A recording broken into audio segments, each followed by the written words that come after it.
Hi friends, welcome to OCI Fundamentals for Beginners series. So after creating the account in OCI, now we can log into the account and see what all information we can get at a glance. So let's log into the account first. Take browser and in the address bar type oracle.com/cloud and press enter. Then click the sign into the Oracle Cloud button. Enter your tenancy name here and next it will ask for your username, that is the email address, and the password. And if you have set up MFA, then you have to allow from the Oracle Authenticator app in the mobile also. So let me sign in and after that we can continue. So once you log in, this will be more or less the home page you are seeing, and we can see some information about the subscription on the right side. That is, here you can see I have already used 8 days out of the 30 days free trial period, and the 250 euros I have not consumed anything yet.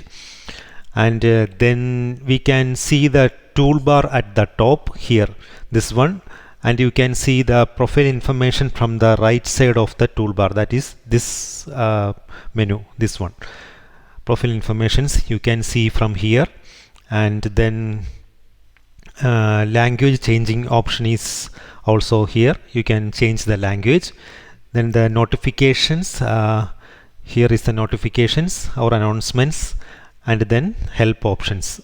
So these options you will get from here, this right upper side.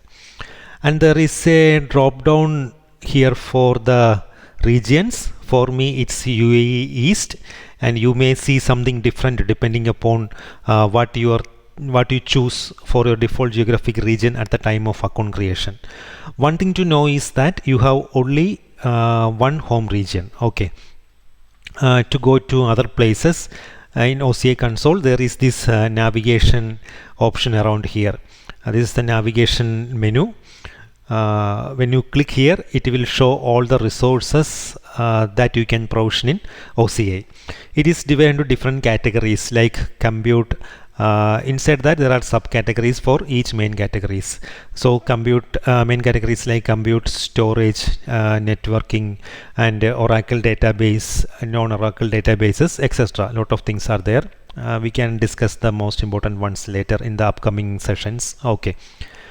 So that's it about the primary information we will get once we log into the account.